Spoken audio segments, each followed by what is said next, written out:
New Guinea, 1942. The air tastes like rot. Thick, wet, suffocating rot that clings to the back of your throat and refuses to leave.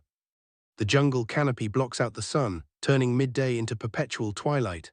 Somewhere in the darkness, mosquitoes hum their endless requiem.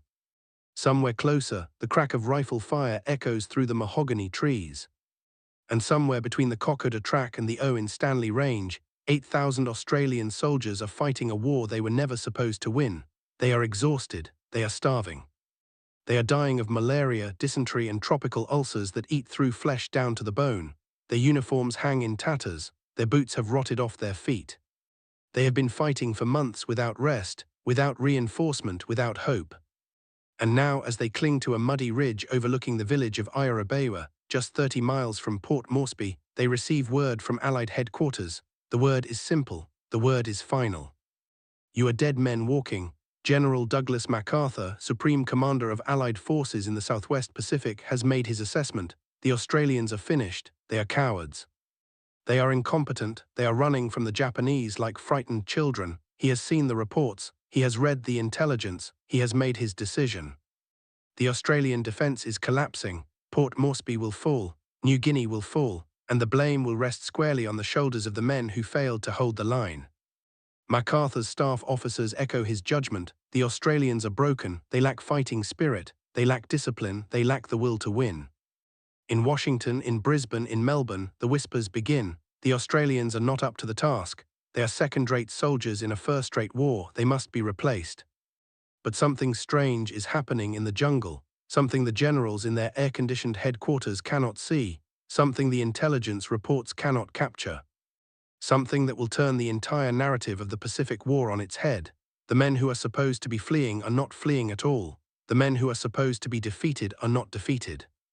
And the mistake that was meant to shame them will become the very thing that saves their lives.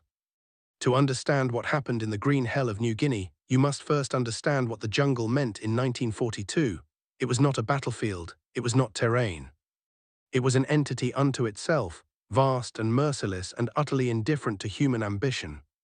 The Owen Stanley Range rises nearly 13,000 feet above sea level, a jagged spine of mountains cloaked in rainforest so dense that sunlight barely penetrates to the forest floor.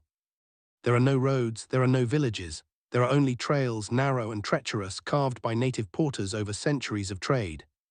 The Kokoda track is the most infamous of these trails, a serpentine path that winds over ridges, through swamps, across rivers swollen by constant rain. It is 60 miles long. It takes a fit man 2 weeks to traverse. It is the only route between the northern coast of New Guinea and Port Moresby, the last Allied stronghold in the region. And in 1942, it was the most important 60 miles in the world. Because if the Japanese take Port Moresby, they take New Guinea. If they take New Guinea, they isolate Australia. If they isolate Australia, they control the Pacific. The strategic calculus is simple, the human cost is not. The Japanese landed at Gona and Buna on the northern coast in July 1942, 15,000 strong, battle-hardened from campaigns in China and Malaya. Their orders are clear: cross the Owen Stanleys. Take Port Moresby, prepare for the invasion of Australia. They are confident, they are experienced, they are unstoppable.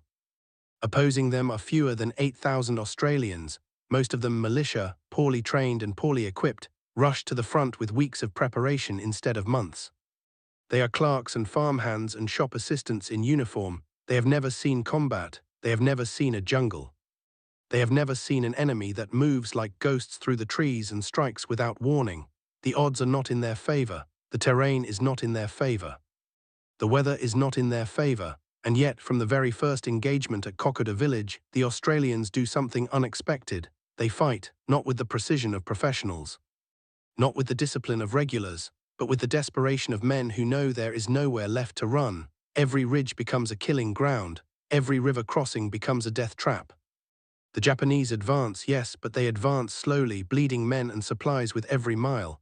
They expected to reach Port Moresby in 2 weeks. After a month, they are barely halfway. And then the reports begin to reach MacArthur's headquarters in Brisbane. The Australians are withdrawing. They are falling back from Kokoda. They are retreating over the mountains. MacArthur reads the intelligence summaries with growing fury. He has seen this before, he believes. He has seen armies collapse under pressure. He has seen soldiers break and run. He remembers the fall of the Philippines, the desperate retreat to Bataan, the humiliation of his own escape to Australia while his men surrendered to the Japanese.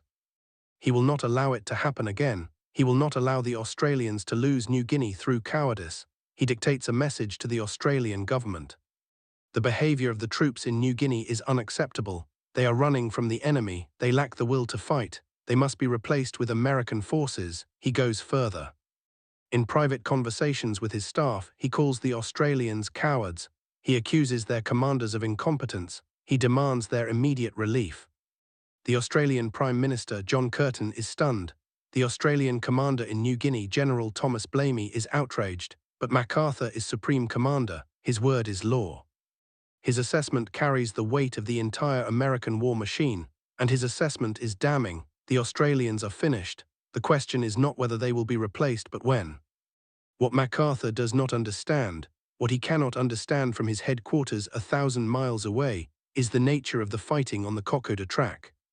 The Australians are not retreating in panic. They are conducting a fighting withdrawal, one of the most difficult maneuvers in warfare. They are trading space for time, falling back in good order, making the Japanese pay for every yard of jungle, every muddy ridge, every river crossing. They are buying time for reinforcements to arrive in Port Moresby. They are buying time for supply lines to be established. They are buying time for the Americans to wake up to the reality of jungle warfare, but MacArthur sees only the withdrawal. He sees only the maps with the Japanese advance marked in red creeping closer to Port Moresby with each passing day. He sees failure, he sees cowardice, he sees the need for decisive action. And so he makes his decision. The Australians will be relieved. American forces will take over the defense of New Guinea. The Australians will be relegated to support roles, garrison duties, anything that keeps them away from the front lines where their weakness might infect other units. It is a catastrophic misjudgment. It is a humiliating condemnation, and it is about to become the greatest mistake of the Pacific War. September 1942, the Japanese reach Irabewa Ridge, the last natural barrier before Port Moresby. From the ridge, their forward observers can see the lights of the town through binoculars. They are exhausted, they are starving. Their supply lines stretch back over 100 miles of jungle trail, and almost nothing is getting through. They have been fighting for 2 months without rest. They have lost thousands of men to combat disease and the slow grinding attrition of the jungle, but they are close, so close. One more push, their commanders tell them, one more battle. And Port Moresby is theirs. Facing them across a narrow valley are the remnants of the Australian 21st and 25th Brigades. They are in even worse condition than the Japanese. They have been fighting and retreating for 2 months. They have no proper rations. They are eating whatever they can scavenge from the jungle. Their medical supplies are exhausted. Men are dying of wounds that would be trivial in a field hospital. They are down to their last reserves of ammunition, and they know what MacArthur has said about them. They know they have been written off as cowards. They know they are dead men walking, and yet they do not run. They dig in. They prepare their positions. They wait for the Japanese assault that they know is coming, because there is nowhere left to retreat, because Port Moresby is at their backs, because if they break, the war in the Pacific is lost.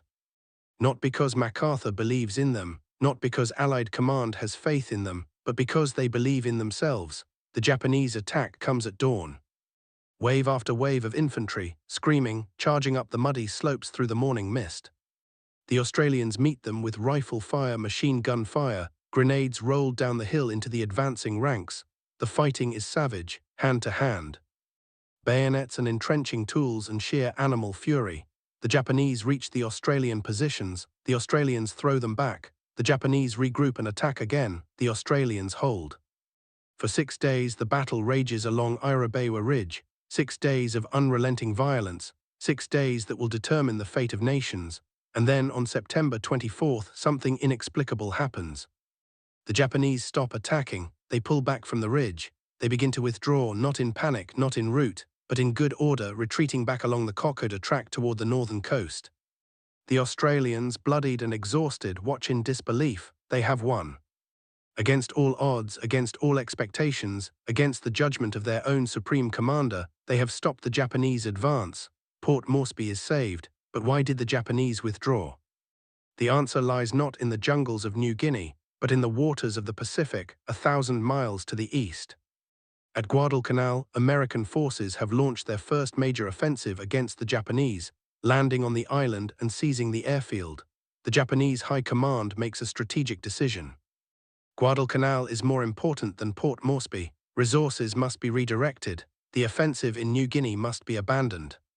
The troops must fall back to the northern beachheads and prepare for redeployment. It is a decision made in Tokyo, in conference rooms far from the mud and blood of the Kokoda track. It has nothing to do with the fighting quality of the Australians. It has everything to do with global strategy, but the Australians do not know this. They know only what they have held. They know only that the enemy is retreating, and they know that they are about to be handed an opportunity that comes once in a war, the chance to pursue a broken enemy. The chance to turn defense into offense, the chance to prove once and for all that they are not cowards, and here is where MacArthur's mistake becomes their salvation. Because MacArthur has already written them off, he has already decided that American troops will take over the fighting in New Guinea. He has already ordered fresh American units, the 32nd Division, to prepare for deployment to the front, but the 32nd Division is not ready. They are still training in Australia. They have no jungle experience, they have no supplies pre-positioned, they have no idea what they are about to face, and they will not be ready to deploy for weeks, perhaps months. In the meantime, the Australians are already in position, they are already in the jungle, they are already pursuing the retreating Japanese.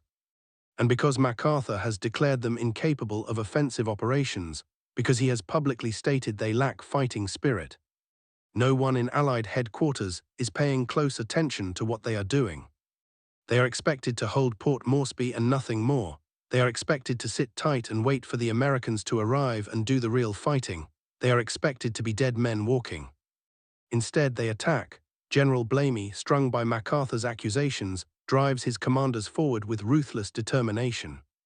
The Australian 7th Division, fresh troops rushed from the Middle East, joins the exhausted militia on the Kokoda track. Together, they begin the long pursuit back over the Owen Stanleys, back through the nightmare jungle, back toward the Japanese beachheads at Gona and Buna. It is one of the most brutal campaigns of the war. The Japanese fight for every position. They dig into bunkers, into caves, into fortified positions that must be reduced one by one with grenades and flamethrowers and bayonets. The Australians suffer appalling casualties. But they keep moving forward.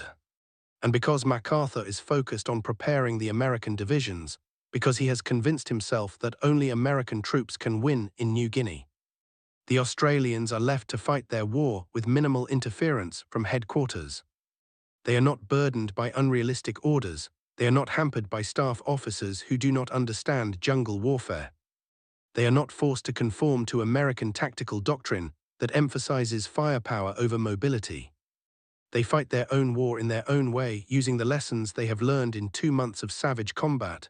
They travel light. They live off minimal supplies. They use native porters to carry ammunition and food over trails that no vehicle can traverse. They adapt. They improvise. They survive. By November 1942, they had pushed the Japanese back to the northern coast. By January 1943, they had taken Gona and Sanananda, 2 of the 3 Japanese beachheads. The fighting is among the most intense of the Pacific War. Casualty rates rival those of the Western Front in World War I, but the Australians prevail, not because they are superhuman. Not because they are better equipped or better trained than the Japanese, but because they refuse to accept the verdict that has been passed on them. They refuse to be dead men walking. There is a single object that appears again and again in the accounts of Australian soldiers who fought on the Kokoda track. It is not a weapon, it is not a medal. It is a simple tin of bully beef, corned beef, the staple ration of the British and Australian armies. To a soldier in the jungle, starving and exhausted, that tin represents something more than food. It represents the supply line. It represents the world beyond the jungle. It represents the knowledge that someone somewhere has not forgotten you. The Japanese soldiers have no such luxury. Their supply lines have collapsed. They are starving. They are eating grass and tree bark and the flesh of their dead comrades. They are reduced to animals. The tin of bully beef becomes a symbol of the fundamental difference between the 2 armies. One is connected to an industrial civilization that can produce food and ammunition and medicine in quantities unimaginable to the other. The other is cut off, isolated, abandoned by its own high command in favor of more strategic objectives. But the tin of bully beef also represents something more subtle. It represents the Australian approach to warfare in the jungle. The Americans, when they finally arrived at Buna in late 1942, brought with them massive supply dumps, field kitchens, refrigeration units, and elaborate headquarters. They try to recreate American civilization in the jungle. They fail. Their supplies rot in the heat. Their equipment breaks down in the humidity. Their men sicken and die at rates even higher than the Australians. The Australians, by contrast, have learned to live with scarcity: a tin of bully beef, a handful of rice, a packet of tea. That is enough. They do not need comfort. They do not need luxury. They need only the bare minimum to keep fighting. And in the jungle, the bare minimum is a form of abundance. When American troops finally take over part of the New Guinea campaign, when the 32nd Division launches its assault on Buna in December 1942, they are shocked by what they encounter. The Japanese defenses are far stronger than intelligence predicted. The jungle is far more hostile than training prepared them for. The fighting is far more savage than anyone imagined. The 32nd Division suffers catastrophic casualties. It takes them 2 months to capture Buna, 2 months of grinding attrition that breaks the division as a fighting force. They have superior firepower, they have air support, they have artillery, and yet they struggle to achieve what the Australians achieved with rifles and grenades and sheer determination. MacArthur watches the American offensive stall. He watches his own troops, the troops he declared superior to the Australians, bleed and die in the same jungles where he accused the Australians of cowardice. And slowly, reluctantly, the truth begins to dawn on him. The Australians were not running, they were surviving, they were not cowards. They were adapting to a form of warfare that no army in the world was prepared for. And by writing them off, by humiliating them, by declaring them dead men walking, he inadvertently gave them the freedom to fight their own war and win it. There is a moment, recorded in the diary of an Australian officer, that captures the emotional transformation of the Kokoda campaign. It is October 1942. The Australians have recaptured Kokoda village and are pushing north toward the coast. A young lieutenant encounters a group of Japanese prisoners, the first he has seen. They are emaciated. They are diseased, they are barely able to walk. He expects to feel triumph, he expects to feel vindication. Instead, he feels something else. He feels pity. Because he recognizes in these broken men the same suffering his own men have endured, the same hunger, the same exhaustion, the same slow grinding destruction of the human body by the jungle. And he realizes something profound: this war is not about courage or cowardice. It is not about superior fighting spirit or racial destiny or any of the propaganda nonsense that both sides have been fed. It is about endurance. It is about the capacity to suffer and keep moving forward. It is about the will to survive when survival seems impossible. The Japanese soldiers believed they were invincible. They believed in their training, their ideology, their divine mission. The jungle destroyed those beliefs. It reduced them to starving, desperate men willing to do anything to stay alive. The Australians believed they were defending their homeland. They believed in their mates, their units, their country. The jungle tested those beliefs. It pushed them to the edge of physical and mental collapse, but it did not break them. The difference, the lieutenant realizes, is not individual, it is systemic. The Japanese soldiers were sent into the jungle with inadequate supplies and no plan for retreat. They were expected to win or die. When they could not win, they died. The Australian soldiers were sent into the jungle with inadequate supplies and no expectation of victory. They were expected to hold on until reinforcements arrived. When reinforcements did not arrive, they held on anyway, not because they were ordered to, but because there was no alternative. And in that refusal to accept the inevitable, in that stubborn determination to survive one more day, they found something stronger than ideology or training or divine mission. They found each other. By February 1943, the campaign in New Guinea had entered a new phase. The Japanese have been driven from the Kokoda track. They have been driven from Gona and Sanananda. They are clinging to their last beachhead at Buna, under siege by combined Australian and American forces. The Australians have been fighting for 7 months without pause. They have suffered over 5,000 casualties, more than half their original strength. They are exhausted, they are sick. They are worn down to shadows of the men who first climbed into the Owen Stanleys, but they have proven their point. They are not cowards, they are not broken, they are not dead men walking. MacArthur, to his credit, eventually acknowledges his mistake, not publicly, not explicitly, but in the quiet ways that military hierarchies acknowledge error without admitting fault. Australian units are no longer sidelined. Australian commanders are no longer questioned. Australian tactics are studied and adopted by American forces preparing for future jungle campaigns. The lessons of Kokoda became the foundation for Allied strategy throughout the Pacific. Travel light, use native guides, adapt to the terrain, accept hardship as the price of survival. These are not American lessons, they are Australian lessons learned in blood and mud and the green hell of the Owen Stanleys, but the damage has been done. The accusation of cowardice once made cannot be fully retracted. The Australian soldiers who fought on the Kokoda track carry the memory of that accusation for the rest of their lives.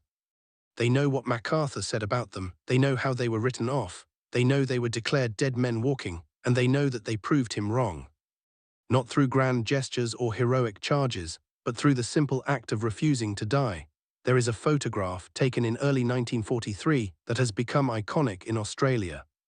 It shows a group of soldiers, Australians, walking back down the Kokoda track toward Port Moresby. They are skeletal, their uniforms are rags, their faces are hollow with exhaustion. But they are walking, not marching, not retreating, just walking one foot in front of the other down the muddy trail that nearly killed them. The photograph is titled The Immortals. It is not an official designation, it is not a military honor, it is simply what the Australian public calls them. The men who were supposed to die and did not. The photograph captures something essential about the Kokoda campaign. It was not won by brilliance or innovation or technological superiority. It was won by endurance, by the capacity of ordinary men to endure extraordinary suffering and keep moving forward, by the refusal to accept death as inevitable. The Japanese soldiers, for all their training and experience and ideological fervor, could not match that capacity. They were fighting for the empire, the Australians were fighting for survival. And in the jungle, survival is the only victory that matters. MacArthur's mistake, his humiliating misjudgment of Australian fighting quality, gave the Australians something they might not otherwise have had. It gave them autonomy. It gave them freedom from the crushing weight of American expectations and American tactics. It gave them the space to fight their own war in their own way. And by fighting their own war, they discovered strengths they did not know they possessed. They discovered that they could adapt faster than the Japanese. They discovered that they could endure longer than anyone expected. They discovered that being written off as dead men walking was, in its own perverse way, a form of liberation. Because dead men have nothing to lose, dead men do not worry about reputation or recognition or the judgments of distant generals. Dead men simply fight. And sometimes, by refusing to accept their fate, dead men become immortal. The strategic consequences of the Kokoda campaign reverberate far beyond New Guinea. The Japanese offensive into the Owen Stanleys represents the high water mark of Japanese expansion in the Pacific. After Kokoda, after Guadalcanal, the Japanese are on the defensive. They will never again threaten Australia. They will never again launch a major offensive aimed at isolating the continent. The war becomes a grinding advance, island by island, as Allied forces push back toward Japan, but the psychological consequences are even more profound. The myth of Japanese invincibility, carefully cultivated through the early months of the war, is shattered. The Japanese soldier, portrayed in Allied propaganda as a fanatic willing to fight to the death, is revealed to be human, capable of suffering, capable of fear, capable of defeat. The Kokoda campaign proves that the Japanese can be beaten, not through overwhelming firepower or technological superiority, but through simple human endurance. This lesson is not lost on the American High Command. As the war progresses, as American forces fight their way through the jungles of Guadalcanal and New Georgia and Bougainville, they adopt Australian tactics. They learn to travel light. They learn to live off minimal supplies. They learn that in the jungle, the side that can endure the longest wins, but for Australians, the consequences are more personal. The Kokoda campaign became a defining moment in Australian national identity. It is Australia's Thermopylae, the story of a small force holding back a vastly superior enemy against impossible odds. It is Australia's Valley Forge, the story of an army that suffers and endures and emerges stronger. It is proof, if proof were needed, that Australians are not simply colonials, not simply auxiliaries to the British Empire or junior partners to the Americans. They are soldiers in their own right, capable of fighting their own battles in their own way, and yet there is a bitterness that lingers, the knowledge that they had to prove themselves, the knowledge that they were doubted, the knowledge that their own supreme commander declared them cowards and wrote them off as expendable. This bitterness shapes Australia's relationship with the United States for decades after the war. There is gratitude, yes, for American support in the dark days of 1942, but there is also resentment. The memory of MacArthur's judgment, the memory of being declared dead men walking, the memory that when it mattered most, they were left to fight alone. In the years after the war, historians and military analysts dissected the Kokoda campaign, searching for lessons, searching for meaning, searching for the factors that determined victory and defeat. They focus on logistics, they focus on terrain, they focus on the strategic decisions made in Tokyo and Brisbane and Washington. These analyses are valuable, they are necessary. But they miss something essential. They miss the human dimension. They miss the experience of the soldiers who fought in the jungle, who lived and died in the green hell of the Owen Stanleys. Those soldiers do not speak much about their experiences. They do not glorify the war. They do not romanticize suffering. When they speak at all, they speak of mates lost, of hardships endured, of small moments of grace in the midst of horror, a tin of bully beef shared between three men, a dry patch of ground to sleep on, a letter from home that arrives after months of waiting. These are the things they remember, not the grand strategy, not the historical significance. Just the small human moments that made survival possible, and they speak sometimes of the moment they learned what MacArthur had said about them, that they were cowards, that they were running, that they were broken. They speak of the anger that burned in them when they heard those words, the determination to prove him wrong, the refusal to be judged by someone who had never set foot in the jungle, who had never felt the weight of exhaustion and hunger and fear that pressed down on them every moment of every day. They speak of that anger as a kind of fuel, something that kept them moving when their bodies wanted to stop, something that kept them fighting when their minds wanted to surrender. And they speak very rarely of the realization that came later, the realization that MacArthur's mistake had saved them, not intentionally, not deliberately, but by writing them off, by declaring them incapable of offensive operations. He had left them alone to fight their war in their own way, and by fighting their own war they had won. Warfare has always been shaped by the clash of expectation and reality.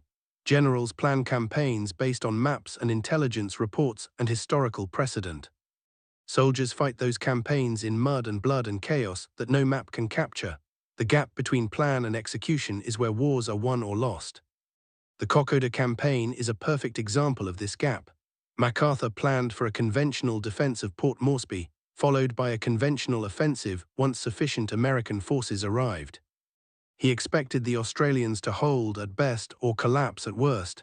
He did not expect them to adapt. He did not expect them to innovate. He did not expect them to fight an unconventional campaign that bore no resemblance to the warfare he had studied at West Point or practiced in the Philippines. The Australians, for their part, had no grand strategy. They had no innovative doctrine. They simply responded to the reality in front of them. The jungle demanded adaptation, so they adapted. The supply situation demanded austerity, so they accepted austerity. The terrain demanded mobility, so they became mobile. They did not do this because they were brilliant. They did it because they had no choice, and in having no choice, they discovered a form of warfare that was perfectly suited to the environment. This is the paradox at the heart of the Kokoda campaign. The Australians succeeded because they were abandoned. They adapted because they were unsupported. They won because they were written off. MacArthur's mistake was not simply an error of judgment, it was a failure of imagination. He could not imagine that soldiers he considered second-rate could achieve what his own troops would later struggle to replicate. He could not imagine that the very act of declaring them dead men walking would liberate them to fight with a desperation and creativity that no amount of training or doctrine could instill. And so the mistake became their salvation, not through any merit of MacArthur's, not through any brilliance of Allied command, but through the sheer stubborn refusal of 8,000 men to accept the verdict that had been passed on them. There is a memorial in Port Moresby at the foot of the Kokoda track that honors the men who fought in the Owen Stanleys. It is a simple monument, a stone obelisk with the names of the dead carved into bronze plaques, thousands of names, Australian names. Names of men who were clerks and farmers and shop assistants before the war. Names of men who became soldiers because they had to, not because they wanted to. Names of men who died in the jungle, far from home, fighting a war that most of the world has forgotten. The memorial is not grand, it is not imposing. It does not celebrate victory or heroism or sacrifice in the abstract, it simply records the names of the dead, and that perhaps is fitting. Because the Kokoda campaign was not about grand gestures or heroic charges, it was about survival, it was about endurance. It was about ordinary men doing extraordinary things simply because there was no alternative. The Australian soldiers who survived Kokoda do not think of themselves as heroes. They do not think of themselves as exceptional. They think of themselves as men who did what needed to be done. They held the line when the line needed to be held. They advanced when advance was possible. They endured when endurance was all that remained. And when the world declared them dead men walking, they walked anyway, not into death, but through it. And out the other side, the tin of bully beef, that simple symbol of supply and sustenance, appears one final time in the historical record. It is March 1943. The fighting in New Guinea has moved west along the coast. The Kokoda track is quiet. The jungle is reclaiming the trails and the abandoned positions and the scattered debris of war. An Australian soldier, one of the last to leave Port Moresby, makes a final trip up the track to recover equipment. He finds in the ruins of a defensive position at Irabewa Ridge a single unopened tin of bully beef. It is rusted, it is dented, it has been there for months, half buried in mud. He picks it up, weighs it in his hand, and then carefully places it in his pack. That tin never gets eaten. The soldier carries it home to Australia. He keeps it on a shelf in his house for the rest of his life. When his children ask about it, he tells them the story, not of battles or victories or grand strategy, but of what it meant to find a tin of bully beef in the jungle when you were starving, what it meant to know that somewhere someone had remembered you, what it meant to survive. The tin of bully beef becomes a talisman, a reminder, a symbol of the fundamental truth that the Kokoda campaign taught every man who fought there. Survival is not about strength or courage or superior firepower. Survival is about connection. It is about knowing you are not alone. It is about the supply line that brings food and ammunition over 100 miles of jungle trail. It is about the mates who carry you when you cannot walk. It is about the belief that beyond the jungle, beyond the war, there is a world worth returning to. The Japanese soldiers had no such connection. They were told they were fighting for the emperor, for the empire, for divine destiny. But when their supply lines collapsed, when their commanders abandoned them, when the jungle stripped away ideology and left only hunger and fear, they had nothing to sustain them. They died believing they had been betrayed, by their leaders, by their country, by the gods themselves. The Australian soldiers were told they were cowards, they were told they were broken. They were told they were dead men walking, and yet they had something the Japanese did not. They had each other, they had a tin of bully beef. They had the knowledge that someone somewhere had not given up on them even if their supreme commander had, and that was enough. Decades after the war, when the veterans of Kokoda are old men, when their bodies are failing and their memories are fading, they are asked what they remember most about the campaign.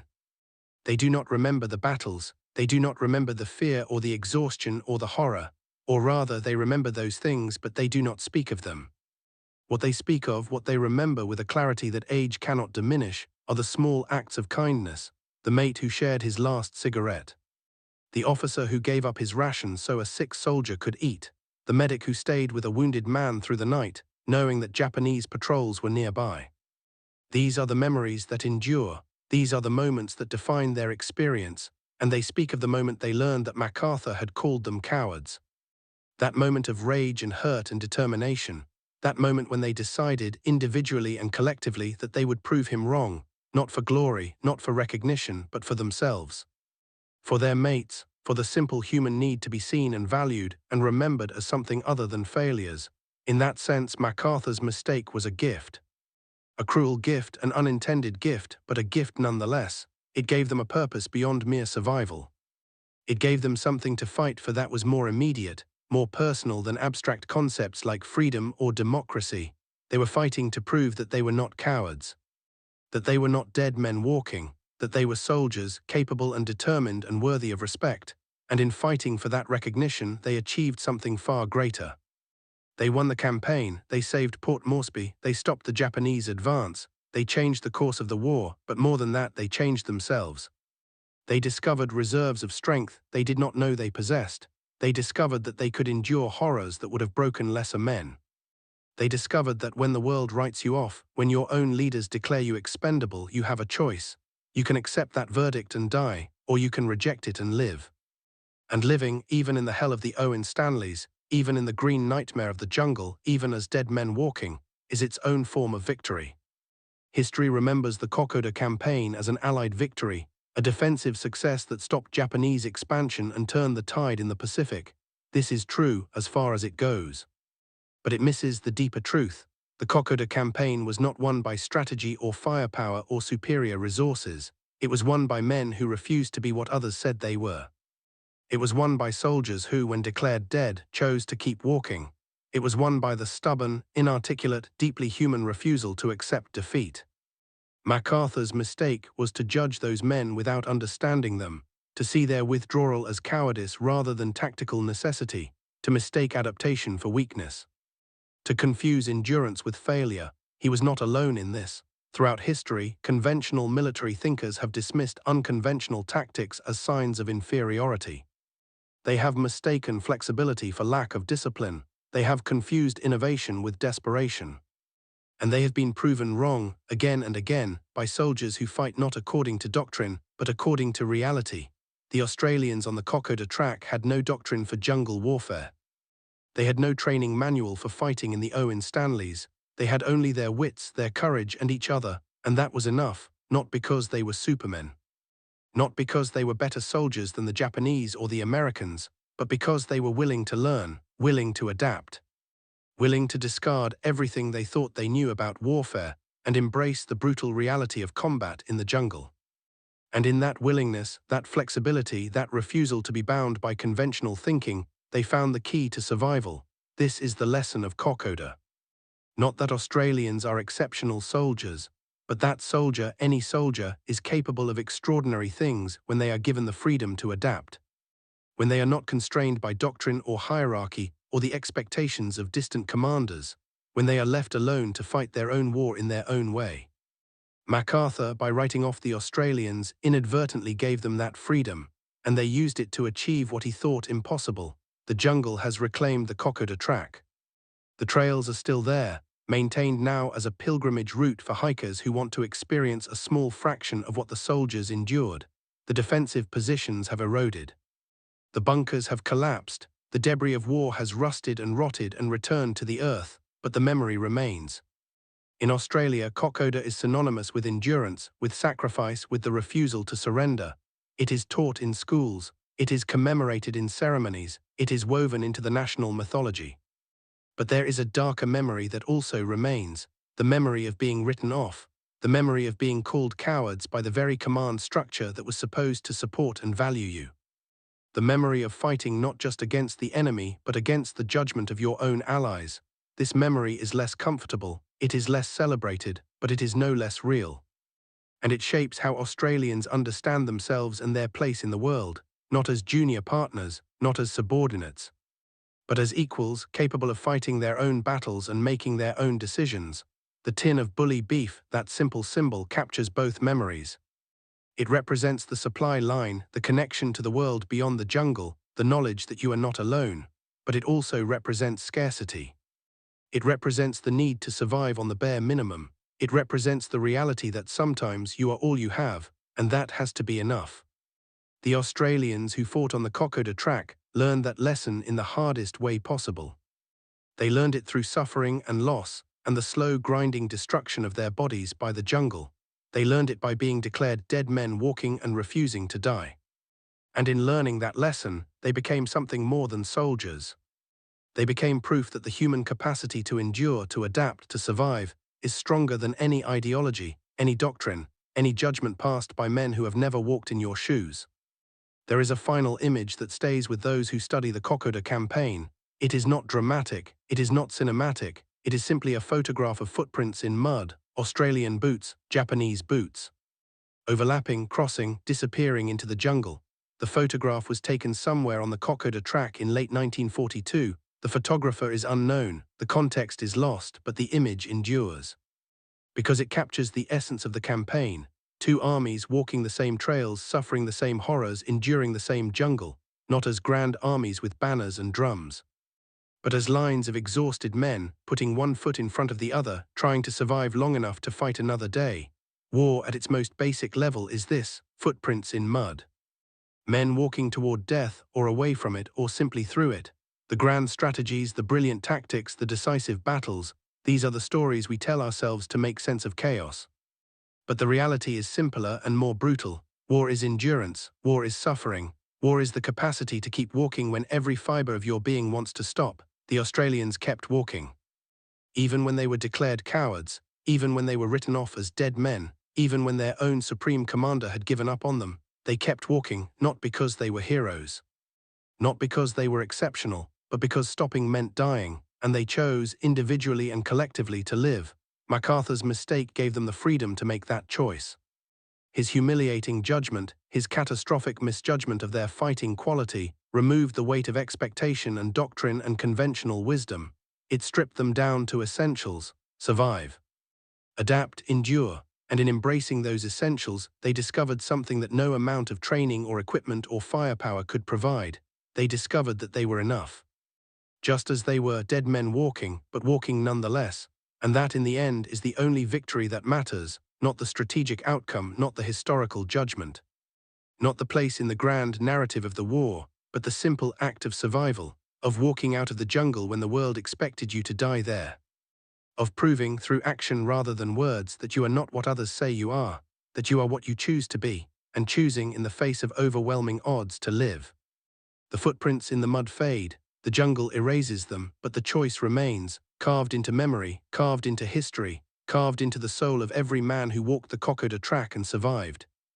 We were declared dead men walking, and we walked through hell, through judgment, through humiliation, and out the other side, still walking, still alive, still refusing to be what they said we were.